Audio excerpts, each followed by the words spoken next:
Okay, so now that we've talked about your immediate needs during an ESIPL, an evacuation, a shelter in place, and a lockdown, which is the first decision you've got to make in a disaster, now we're going to talk about things in the near term. So the next set of physical items that you're going to need in a disaster. So as you remember, the 5-pocket method is physical, psychological, personal, papers, and phone. And so we're in the physical side, and we're talking about items you're going to need in the near term. One of the things I want you to think about is that evacuations are not static. So it isn't like you see in the movies where everyone's trying to go to one location and that's it. There are so many times where you need to maybe evacuate to one place, then you discover maybe it's not so safe, so you got to evacuate somewhere else. So one time I was working with this school out in California, and they had an evacuation location already established in the parking lot. So I said to them, why don't you take me there? So we went over there,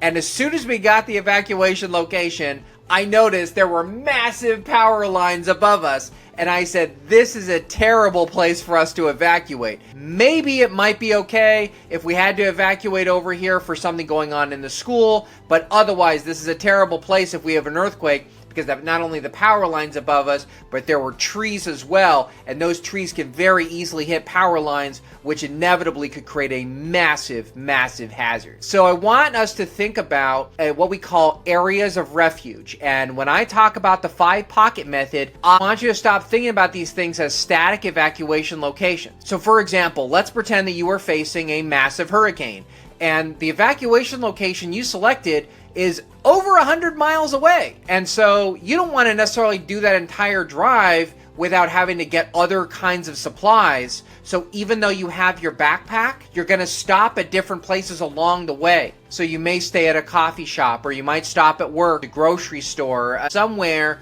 where you can gather more supplies as you're moving along. But what I want you to remember is your disaster backpack ensures that no matter what, whether those grocery stores are open, whether those cafes are open, whether your workplace is open, whether any location of the fast food place you want to stop at is open or not, no matter what, your disaster backpack has what you need. So when I'm discussing the physical side and the near term, so things we're going to need pretty quickly, maybe not immediately when the disaster strikes, but pretty soon after, I talk about 3 different things. First, something to drink. Drinking is so important. We don't want to go without it. So water packets are obvious, but I also want you to think about water purification pills. If you are in a location that has a lot of flooding, that maybe you have access to water. In most disasters, water will be available. Even if the power goes out, water will be available. So even then, though, you might want to make sure that the water is safe to drink. Water purification tablets are so easy to carry, and they're really small, and they can handle hundreds of gallons. That is how good the technology is on these. The second thing is injuries, right? So, and I'm not talking about, your arm gets cut off or something. What I mean is minor injuries. So you should always have a first aid kit. Makes sense, right?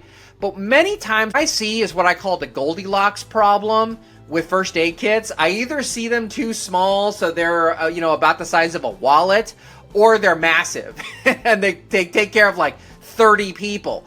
And I say, you don't need either one of those. You need one that's sort of in the middle for 2 people. That's what I suggest. Even if you're by yourself, get a first aid kit that's designed for 2 people, because then it will have the necessary redundant supplies. So if you get an injury, you have to keep changing the bandage out. It has enough theoretically for 2 people. The second thing is you want to make sure that everything in the first aid kit are items you know how to use. So I've seen first aid kits that people pack that have bee sting kits, or they have snake bite kits. And I say, do you even know how to use this? And they go, well, I don't, but at least I have it in here. Or they have suturing kits. And I said, well, do you actually know how to suture a wound?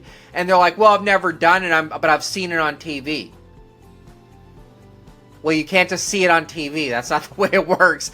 So you don't want to have anything in there. It is a waste of valuable, valuable, valuable space. So you want to make sure that every single thing in the kit is something that you know how to use. The last one is wet and dry. That's what I call it. So what you want to have is a poncho. Ponchos are really important. I know they're the not most fashionable item, but it is something that is well established. Campers have these all the time. And you don't have to get those disposable ones. You can actually get reusable ones. In my disaster kit, I actually have 3 ponchos. They fit. They're about this big around. It's so easy to be able to pack those. The other thing when I talk about that is ensuring that you have a blanket, so you have something that protects the temperature, because you want to ensure that if you're in an area that is too cold, you have something that protects you. You don't want to get too cold when you're in disaster. This happens a lot with flooding. This happens obviously with winter storms when people get stuck in cars. Space blankets are terrific. You can also get reusable ones.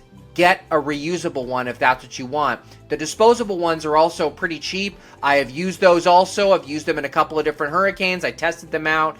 But I want to make sure that any one you use, you know how to pull out, you know how to utilize. Blankets are pretty simple, but still you want to pull it out to make sure that it fits you and it does exactly what you want it to do. So today we talked about the near-term elements of the physical side of that first pocket. So in the next video, I'm going to talk to you about the long-term stuff you need to have. So we're going to be talking about food and some other really important elements when you're evacuating, sheltering in place, or locking down. Because remember, ESIPL is constantly going to be evolving. Your 5 pockets need to be able to evolve along with that. This is Disaster Patrick, and remember, prepare for a disaster, and you'll never experience one.